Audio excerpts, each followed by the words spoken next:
So I'm really excited about this panel. Both Henry Fuchs and Fred Brooks have both been involved with virtual reality for a really long time, almost from the beginning. I know, Fred, you saw Ivan Sutherland's speech in 1965, and so maybe I think a good place to start would be like your experience of that speech, and then Henry, you can talk about your entry point into this whole immersive space. But yeah, maybe Fred, take us back to 1965. Okay, I'll take you back a year earlier. In '64, I started the Department of Computer Science at Chapel Hill, and we were the second freestanding computer science department, not part of EE or math, PhD granting in the country. Purdue beat us by 6 months. And we were thinking hard, what areas of research do we want to emphasize? And we decided computer graphics was one of to be our peaks of excellence. So now, what do you do inside computer graphics? Well, I went to the conference that Ivan spoke at in spring of '65, in March, I believe. And he said, he gave a phenomenal talk, but he said one sentence that changed my life. He said, don't think of that thing as a screen. Think of that thing as a window. And through the window, one looks into a virtual world. The challenge to computer graphics is make the picture in the window look real, sound real, move real, feel real. And we've been working on that ever since. And go ahead and start the time as well. So Henry, what about yourself? Maybe you could talk a bit about, I know that you told me the story of going to Utah to work with Ivan, but what was your, I guess, entry point into what we now refer to as virtual reality? I mean, maybe you could talk a bit about your sort of entry point into this and how, what made you decide to do that? I was taking an independent study at Stanford from Alan Kay, who some of you may have heard of, the father of the personal computer. And one of the many things he showed me, this was in 1969, was a paper in 1968 called something like a head-mounted three-dimensional display by Ivan Sutherland.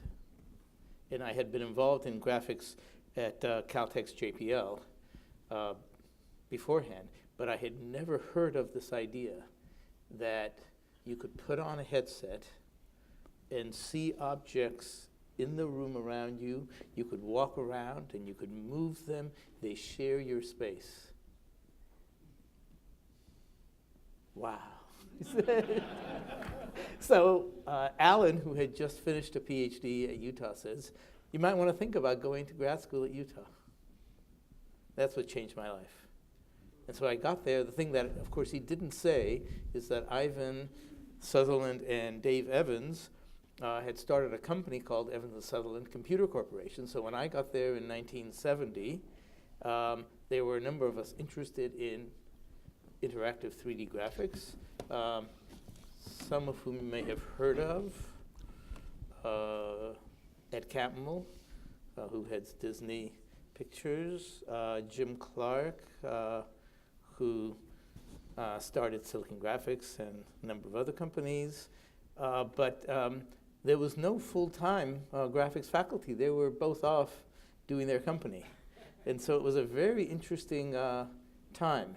The difference between that time and now is we were all excited about this, but it was sort of like this very esoteric field. It was sort of like butterfly collecting. No. It was like butterfly collecting a certain kind of butterfly, only the kind that, has 4 wings. And so when I'd be telling people about what we do, first it was like, you're doing something with computers, and then, what is it you're doing with pictures? And what is it with this thing you mount on your head? And what is it that, you're interested in some little subset of this? It was, like some little part of a butterfly somewhere. I don't think any of us had any idea that it would become something that most people would know about. Yeah, so we're now today with a consumer virtual reality, and that there's people like Simon Wardley who looks at technology diffusion curves, and what he says is there's like 4 different phases. The first phase is the academic idea, which I think we can point to the ultimate display in 1965 as an academic paper, and then Ivan Sutherland with the Sword of Damocles in 1968. Built one. Yeah. He built it, yeah. He first said here's the vision, and then he went and did it. And so we have, from the idea, then we go to the actual commercial enterprise bespoke applications, and then eventually there's the commercial applications, which we can see with Jaron Lanier in the 80s. But we have this big gap, in my knowledge, as to what was happening from the Sword of Damocles on until we see the first kind of publicly commercial virtual reality. What was happening in the industry? Were there flight simulators? What was happening? Well, flight simulators, of course, go back to World War II and the Link trainer. And today, the best virtual reality is still flight simulators. And the best I've ever seen was a $13 million 707 simulator at British Air's simulator installation in London. I had a chance to fly it for 2 hours, and it's the virtual reality experience, but for $13 million. And so that technology has developed in parallel, and flight simulation is the ideal AR experience because everything you can reach is real, and everything that is this virtual is through the screen. And so it's the ideal application in terms of real haptics, real sound, the whole thing. But meanwhile, people were exploring in various places. My first experience with VR was, in fact, Warren Robinette at NASA at the time had built a little system, and I remember his system had some nice things in it, an escalator that you rode on, and there was a real wall superimposed on the virtual wall, so I remember reaching out to see how closely does the corner align with the real wall corner. And so there was a lot happening at the essentially the academic and exploratory level. Mm-hmm. From my standpoint, it was the technology that was developing at the time. Mm-hmm. So when I got to Utah in '70, Ivan was already focused on what was happening in the company. And while he had ideas about what people might do for dissertation, it was not his full-time occupation. And so there were few things that were being developed even then. For example, the 1968 system was totally a line drawing system. You had these white lines that were in the room with you on the black background, so they were like little glow lights, of line segments. You could walk around them, you could move them. It was great, but it was not raster graphics. And so in Utah 1970, one of the guys built as far as I know, the first real-time raster graphic system that you poured polygons into, and what you got was video coming out. And that was, in fact, the basis of the first general-purpose flight simulator, as far as I know. So if you want to be as part of the VR group, I think we could take some credit, however indirect, for the flight simulator industry. That is, the flight simulators in 1970, first of all, as Fred mentioned, they go back a long ways, but they were not general purpose. So the best ones at the time were by General Electric, and they had a processor per polygon. Yeah. Can you imagine this? A processor per polygon. I mean, now we're doing millions of polygons. They had a hardware box for each polygon, okay? And then there was the supervisory thing that had to do with, when you pass the scan line, oh, now we could put a new polygon into that polygon box, okay? That was GE. What Ivan Sutherland's student Gary Watkins did is build the first general purpose one. Doesn't matter where those polygons are, you pour them in, out comes video. If you overpowered it, that is, you put too many polygons in, whatever, that scan line, would be glitching a little bit, or there would be, some error there, but then it would catch up. It was generating video in real time. Then there was a question about tracker system. By the way, if you want to know one thing that's wrong about VR terminology, the Sword of Damocles was only the backup, mechanical, old-fashioned tracker for Ivan's system. The premier tracker was 6 degree of freedom, ultrasonic, no contact, 1968. You understand that? If you look at the 1968 paper, there are two figures and it shows two different trackers. He had an ultrasonic tracker with transmitters on the head and receivers from the ceiling. So the sword of Damocles was sort of the backup thing that you used when the ultrasonic one didn't work. But it was also zero latency. It was, actually, there was hardly any latency in the ultrasonic one either. And the reason is, guy's name who designed this, Chuck Seitz, who's a member of the National Academy, and there was hardware in each one of the receivers to receive what the latency is for each one of the 3 transmitters, all in parallel. And there was a whole undergraduate thesis at Harvard just on this ultrasonic tracker, just on the algorithm on how you go from knowing the distance from each one of the transmitters to each one of the receivers, those 12 numbers, and how do you figure out the 3D position of each one of these transmitters, and then the 6DoF position of the headgear. All 1968. It was just fabulous. One of the reasons I put on a 50th anniversary session like this at SIGGRAPH was just to tell people this one thing. There was an ultrasonic 6DoF tracker in 1968. So to get back to your question, there was a tremendous amount of technological development. Basically, after 68, and Sutherland went off to do, other things, as far as I could tell, it was a desert. Okay? And a few of us who were trying to do something. For example, how do you get the definition of a Volkswagen that you want to define, into your graphic system? Sutherland just assigned a class to do it, with yardsticks. But what you really want to do is you want to scan like a laser scanner from different points of view and then put it all together. So that was developed.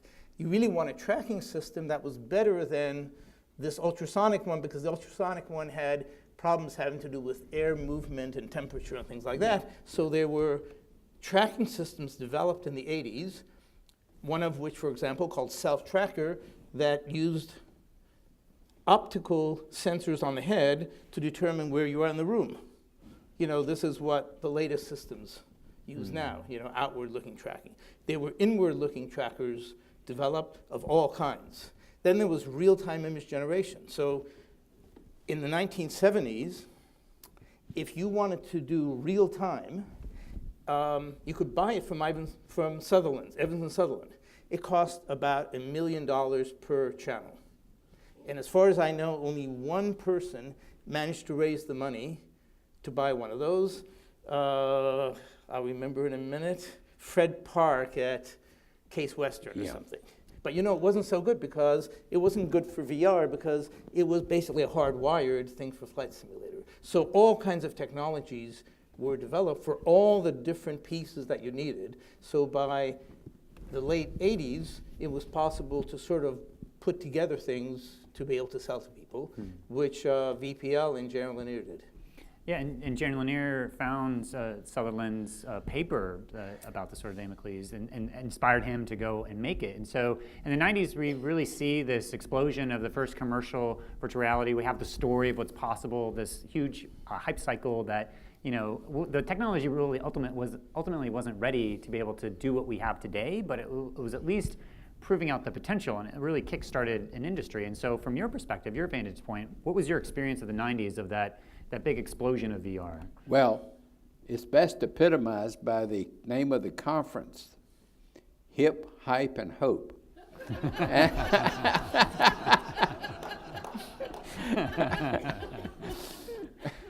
And it was more hype than hope.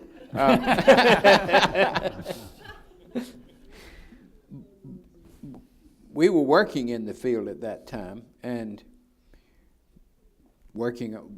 built some homemade head mounts and so forth, and then Gary Bishop's magnificent tracking system.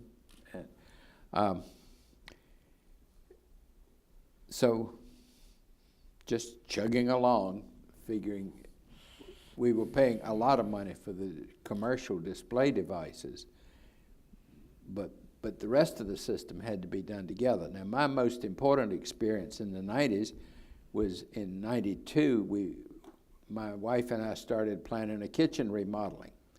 And so we built a model of the kitchen, and by that time we had really good tracking and really good space. So I brought her in to go through the model of the kitchen and see what needed changing. It turned out to be very valuable because what we discovered that we could not have discovered from drawings was that we had 2 hanging cabinets on either side of a central sink, and it ruined the spatial feeling of the room. It just destroyed the feeling of the room, and we would not have discovered that had we not walked in there. On the other hand, we had been in there about 15 minutes when Nancy said, "Get me out of this thing." And the reason was partly is her blood sugar falls off pretty sharply about 10:30 in the morning, and this was 11:30, and we had some latency problems, and she was getting sick pretty fast. So our experience in the 90s was typical. But the experience of using that to actually make the design decisions about the kitchen was a milestone for me and for our laboratory. And the kitchen today is the way we modeled it, except for those 2 hanging cabinets. Well, my sense was that the 90s was an exciting time because it was then possible to build real systems, and what the hype provided was finally some funding. Yes. In the 80s, there was no term for this. And when there's no term for this, there's no community, there's no understanding of what this means. And so I remember talking to people about the concepts that we all are familiar with today, but you'd have to start with each person from ground zero. So for example, say the tracking system that one of our students, Gary Bishop, built in the 80s. A fabulous tracking system, okay? He understood already, we understood, that if you're going to track something, you cannot track it at 30 frames per second. He says in his paper, in his dissertation, we need to track at about 1,000 frames per second, okay? We all know that now. But to explain this to somebody in 1985 was, a task all in itself. Wait a minute, what is it that you want to do? Oh, you want to put something on your head. And why do you want to do that? Wait a minute, and then you're going to put some sensors on your head? The whole thing just didn't make any sense. So from my recollection, the thing that Jaron Lanier did that was so important was to educate the world about the vision of virtual reality. Yes. And what that meant was that when we went to get money in 1990 and 1991, 92, the funders were receptive. So we could go to DARPA, and we had some money previously from them for doing other kinds of things. Okay, we were doing things that we now call interactive graphics, pixel planes real-time system, but it was not VR. But in 91, 92, we could go to them with a proposal that says, if you put something on your head and you see through it, you could see on the other side of the hill. Yeah. They understood that. They understood that. And they didn't understand that in the 80s. And so it was really great in 90s. In my sense, it was that there were all kinds of strides that are being made. And not just by us, but by a larger group of people. It wasn't just 1 or 2 places. It all of a sudden became an international community. In every one of these areas, in real-time systems, in displays, in tracking, in interaction, in applications. So now when you say any one of these applications of physical therapy, of surgery, of phobia, treatment, they all go back to 1 or 2 places actually doing them in the 90s. Yeah, and I bought my Oculus Rift on January 1st, 2014, and in that March was the IEEE VR conference that it was just after Facebook had bought Oculus for $2 billion, and I was hungry to find all information. I was looking on Twitter. Sebastian Kuntz was tweeting out your keynote that you had done there, that you had changed your keynote the night before to completely rewrite it and to say, look, this is what's happening. Like, why didn't this come from the academic community? And there's this huge innovation. We have Mark Bolus and the FOV to go, and this whole sort of USC ICT, all this sort of stuff that's happening. But there was this turning point with the Facebook buying Oculus, which was in some ways this signifier for so many people in the wider industry to say, okay, this is legitimate, this is happening, and then it really was a turning point. But maybe you can kind of catch us up now, and we're in this like third wave of virtual reality, your kind of orientation of what you're seeing, what you're perceiving as where we're at now.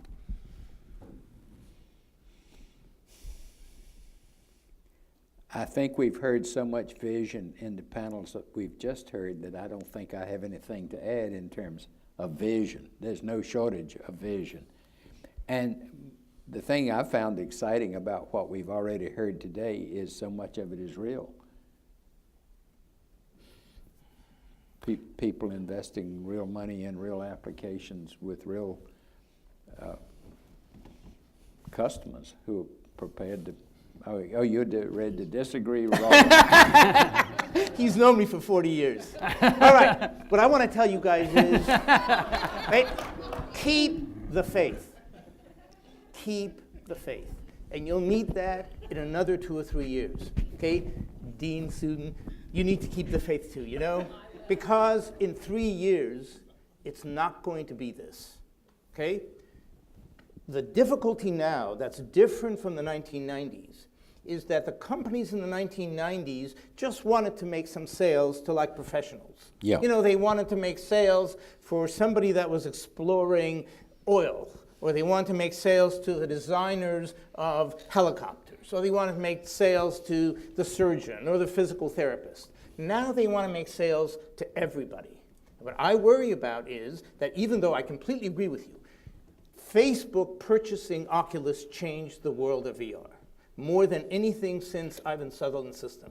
The problem is that those billions of dollars need to somehow be monetized, you know, and you cannot do that on the applications that most of us talk about, because we need to have it be basically everybody in their home. So location-based entertainment, I think, is fabulous. I love this stuff.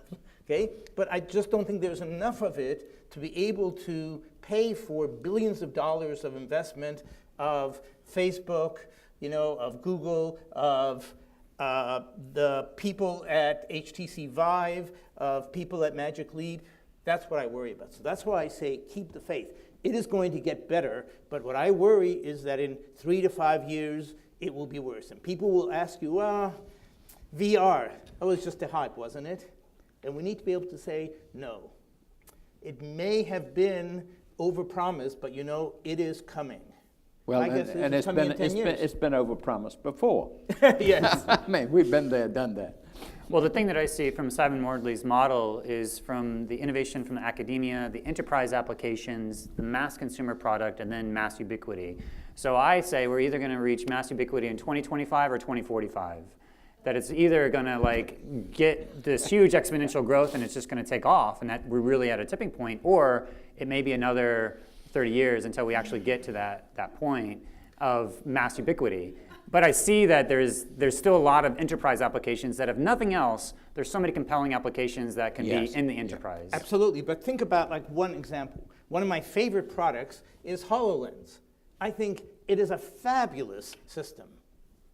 But is Microsoft going to make its $2 billion back out of HoloLens? $2 billion is what I've heard good estimates of what they've put into it over the last decade. Are they going to make $2 billion of sales out of HoloLens? Well, some people say, oh, you know, it's not HoloLens, it's mixed reality and, you know, all the headgear. Really? Are they going to make $2 billion out of their mixed reality headsets? Microsoft? How long will they go with it to develop more and more versions before they sell it to somebody? You know, like Facebook. Okay, is Magic Leap going to earn $2 billion in order to pay back its investors? Really? How many sales do they have to make at $1,500 each in order to earn back the investors? I'm worried that people are not going to stay with it till 2025. They'll stay with it till 2022. This is our congenital optimist. No, but did I tell you, keep the faith? It's going to be great. And by the way, so if you want to have somebody to the next breakthrough, somebody mentioned AR. AR, I think, is the place where Yes. it could be ubiquitous. Yes. Yeah. As much as I love VR and being in a different space, AR, you know, in our glasses, half of us are wearing glasses. Why don't we have displays in our glasses? It's just a difficult problem, but people are working on it. 10 years from now, there'll be good displays in glasses, but not 2 years from now. Well, let's end on not a note of pessimism, but a note of optimism. I'm curious to hear each of you maybe extrapolate out what you see the ultimate potential of where all this could go, of both the what both the virtual and augmented reality technologies could enable. Well, I'm with Henry. I agree the augmented technologies have much more promise. And we've already seen that realized with cases like Boeing and the wiring. Okay. We worked with submarine designers, and the story in the shipyard was the way the engineers build it. Our job down here, we call it cut to plan, bang to fit.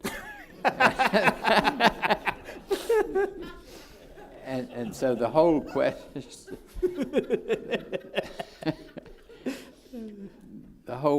of, we already seeing major effects in the whole engineering design area. Massive changes, rapid prototyping is making so much difference. And I think in terms of the whole economy, the non-entertainment applications, which have been financed by the entertainment applications, will still keep on being financed by the applications. But I think there will be more changes in real life as a result of the non-entertainment applications. The rehabilitation, the Lowe's transformation, all right? I think we're going to see a lot of imperceptible and not even noticeable changes in life because of the technology, and it won't be nearly as visible as the entertainment applications. Now, this is the wrong audience to run down entertainment, but I still think that's where the major changes in the economy and in our daily life is going to be.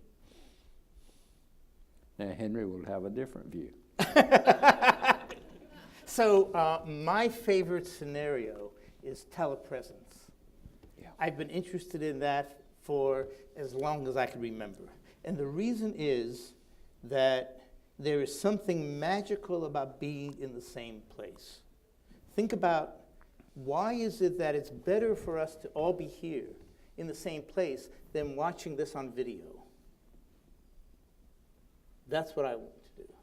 And I think that I hope to live long enough that we'll realize those. That is, that not these fake holography things on the stage, you know. Companies will do that for you, you know. This person will come to you by hologram, and then, you know, they'll see this picture of somebody. No. What I mean is that we feel like we're in the same space, that we're sitting next to each other, that we can walk around, we can see each other. And it's going to have to be better than it is. Exactly right. I ran a project that had a machine in Germany, a machine in France, and a machine in Britain. And a computer, he means, like an IBM 360. Yeah. and input-output gear in California and in Boulder, Colorado. And the farthest distance was between Poughkeepsie and Endicott. There was no substitute to actually going in person. There was no substitute. The next best substitute was placing an ambassador resident in place who could tell me what was really going on in the other laboratory. And we're a long way from there with any of the technology that's available today. Oh, exactly. You don't have to go as often with the technology today, but you still have to go. Yep. Exactly right. But telepresence when we could have a feeling of being in the same place, I think is going to be the one that will change the Will world. change the And I joy. think that will integrate with entertainment. Because then we could feel like we're in the same place with some performer, with our heroes. We'll be in the same room with them. By hero, he means dinosaurs in the field.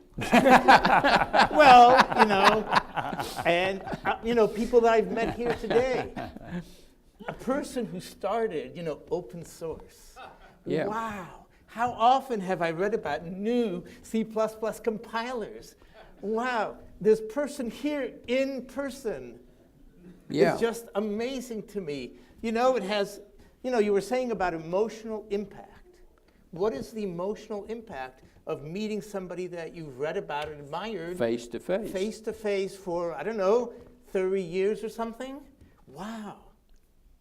It is an emotional impact, and it's being in the same place. I mean, Susan and I don't get a chance to be together very often, but it makes an impact when I'm sitting next to her at lunch. And that's what I think Telepresence could do. It could bring us closer together. Awesome. Well, that feels like a good place to stop. So thank you.